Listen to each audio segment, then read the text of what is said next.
Thank you very much. Wayne, you mentioned a bit Stalinist. This might get a bit Big Brotherist when we start talking about artificial intelligence. So we can maybe chat about that at the end. Firstly, thank you for the invitation to come down here today, Trevor, and to speak in front of so many experts in circular economy and be able to talk in the room. It's an absolute privilege. As Trevor mentioned, I am CEO of Urban Tide. A little bit about us: we're a smart cities consultancy and now software company. We've developed our own software in this space.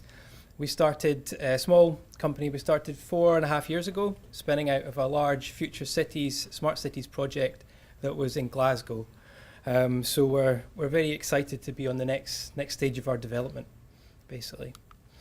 So when I started thinking about the presentation here today, we're looking at this from a data point of view, a way to enable artificial intelligence to happen. And my assessment is that when we look at it at the circular economy, there's three large challenges really that we need to address before we can get any benefit out of the technology that's available now around analytics and artificial intelligence, machine learning. And talking to Jim, especially from Opportunity Peterborough, over the past couple of days, the aspiration for the data is to measure the circularity of the city. But we need to get that data out of these places so that it can enable us to do that, because if we don't have this data, we're not sharing it, we can't properly measure circularity. We then obviously want to move on to the next step in terms of delivering what circularity means.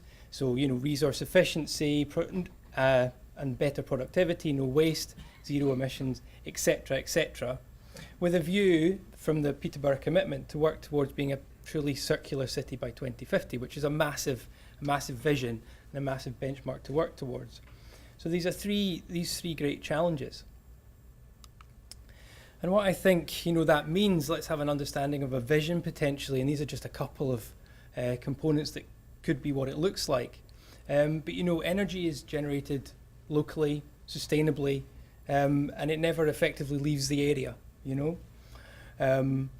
Or we have this net neutrality in terms of products and waste that we're all driving towards, and experts in the room much better at how that works than I am. And finally, that organisations and I think people know their role in the circular economy. I think circular economy suffers from smart cities terminology and how it suffers, and that people don't know what it is. Everybody on the street doesn't necessarily know what it means because they're not actively engaged with it on a day-to-day basis. So if we were tracking all our waste that we consume and we were getting benefit from being, pro-recycling ourselves, we'd have a much greater understanding of it. So I think working towards that holistic vision is really important, and there's many more components that could be added, obviously, to that. And there's a very simple, because it's always very simple, of course, 4-step process to go through in terms of unlocking artificial intelligence opportunities.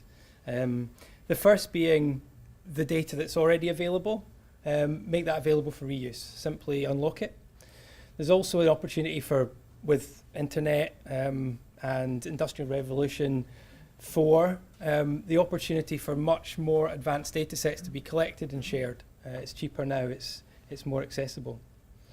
We then can automate processes, we can link things together, we can set it up so it doesn't need to be done every time. And then we can enable AI. Once we've got the data and we've put it in the right format, effectively we can start learning and create patterns in the data. And I've got a couple of examples of what that could look like. But I think this is really important to understand that we really need to make the data available so that we can start doing this. And then it's also really important to do the visualization step. We can find some really important findings from AI, but we need to communicate it to the general public and to users in a way that makes it compelling and so that you can see how actions make an impact. So in sort of researching and preparing for this today, I did some research into circular economy models, and I think most people will know this model, will have seen it from the Ellen MacArthur Foundation. And the thing that struck me in looking at this was that it looks fantastic, that all seems like a great vision to work towards, but in every step of that chain, every step of that value chain, all I was seeing was data sets that needed to be shared, And I don't just mean transactional data. I think in an economy perspective, transactional data is obviously like a given, but I'm talking about raw data sets as well. You know, what's being produced, how this has changed over time, different areas, etc., etc. So I just logged a couple of data sets that I believe would need to come out of each of these steps and shared, so that we can then enable further progress. And again, looking at a much more simplified, almost like a domain example of a circular economy. This comes from one of the Amsterdam documents that I saw around, you know, nutrients from the home. This is great, but how do we know what's happening? How many nutrients are being produced in houses? How do we know what's happening with those nutrients once they're passed to different places without unlocking the data and getting the opportunity that we have now with these IoT devices to record? So from my point of view, we're looking at these great models, which is simple and you can see how it works, but there's a need to really share that data.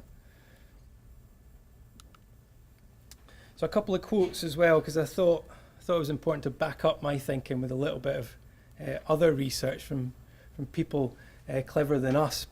And we've got two quotes from obviously quite leading lights in this area. One from Circular Amsterdam, which had some great documentation, I thought. And they talk specifically about the concept of open data, which you might be aware of. But basically, we take all this public data and other data sets and put it on the internet so that anyone can use it and innovate with it.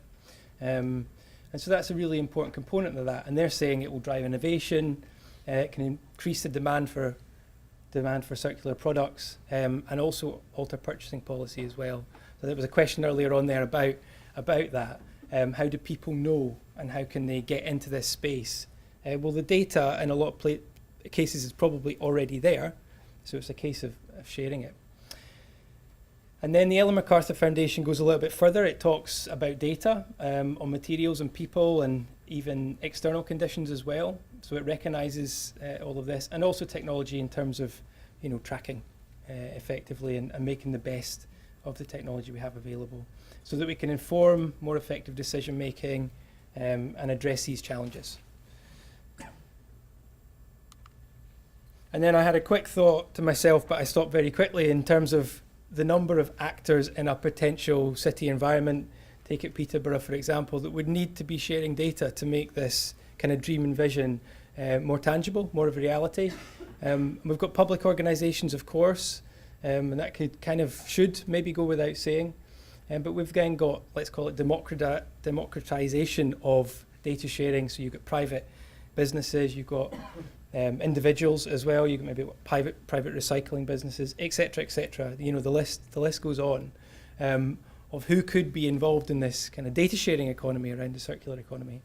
But as I said, I kind of stopped very quickly because I could have gone on forever, I think. So we get this opportunity to benefit from where we are with technology now.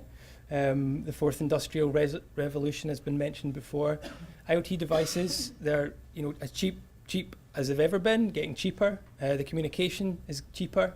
There's an opportunity with these that citizens can crowdsource their own data.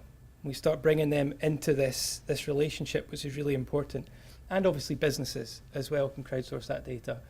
And then you've got, you know, smart meters that can record it and send it back as well.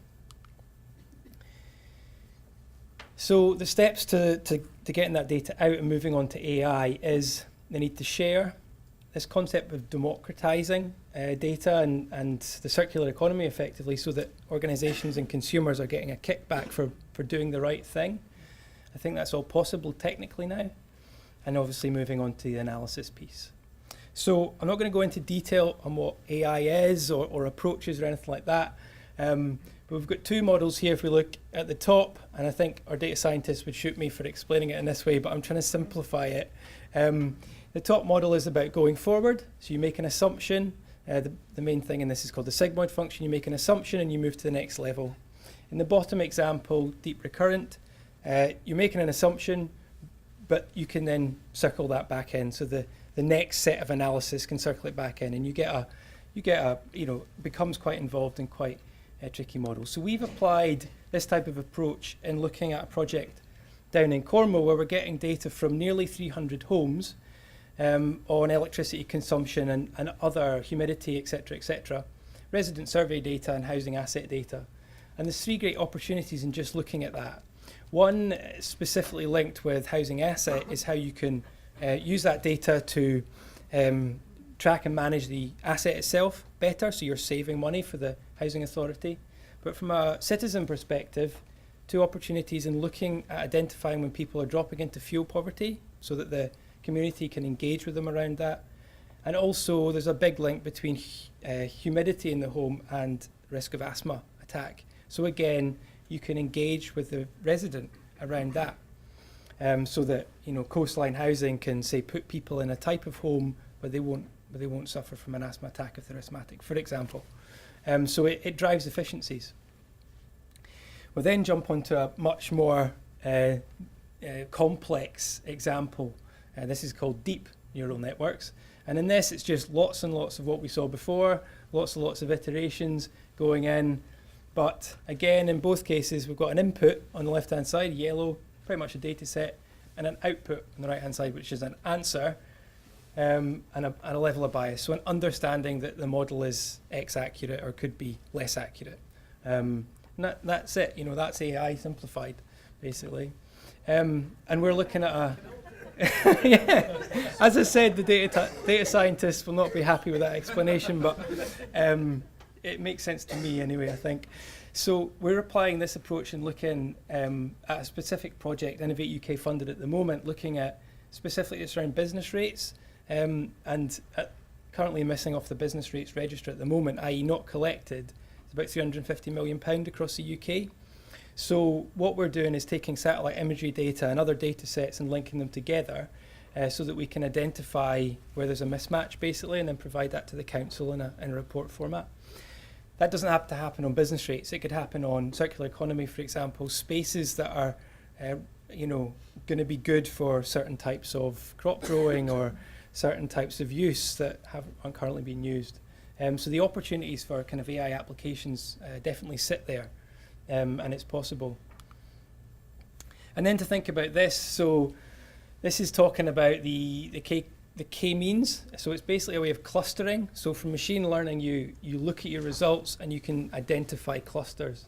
And I think just for an example, because this isn't about that, but if we look at this kind of cluster up here, this could be people with a high correlation of access to a certain stock, such as, I don't know, coffee grounds from coffee houses. I know that's something that's used and then reused. And maybe they have a 90% usage rate of that, and maybe they're 0.1 miles away from their nearest actual source of it. So you can start seeing how you can use AI to map opportunities in this area.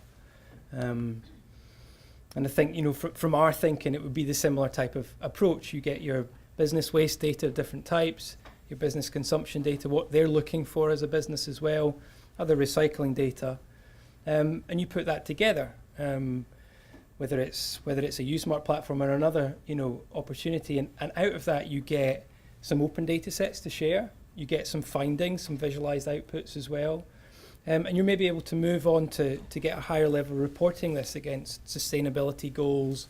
But I think most importantly, you're finding areas where you're matching local waste with local products. And I think that's a real big opportunity in this space. So just quickly, a couple of examples of, say, like starting to visualize that. So this is just businesses in Peterborough by ward. Very quickly, very simple, very crude. But you can see, for example, just by the colours and the counts, that some wards are more active than others. I mean, that's a very simple thing to state. This is one what we're currently working with Cycling Scotland. And again, it's visualising real-time streams of data and looking at where cycling numbers are really, really high as a percentage. So you might not learn too much from that, but you can quickly look and see that some cycle paths are really highly used as a percentage of the actual foot traffic kind of thing. And you just get an understanding of it. So that's why the visualisation step is also important, because it does that next step story narrative as well. This one is a correlation between air temperature in a home and single occupancy homes. So you'll actually see that the air temperature and the humidity are kind of conversely related, as you might expect, but without putting it on a graph, you might not understand that. So it's just important to really visualize the findings as well. So I think in terms of what must we do as a circular economy, I think, my opinion is get access to data and create more relevant data, analyze that data and visualize to create understanding. And I think because this is such a vast area, there's probably a need to set down and break it down into different areas of requirements and start with some sort of proof of concept. I'm talking from a data point of view here. And then talk about here, but basically it's talking about expanding, building up the relationships and building up those neural networks into the model, so you're getting a lot more opportunity from it. So yeah, thank you very much for your time.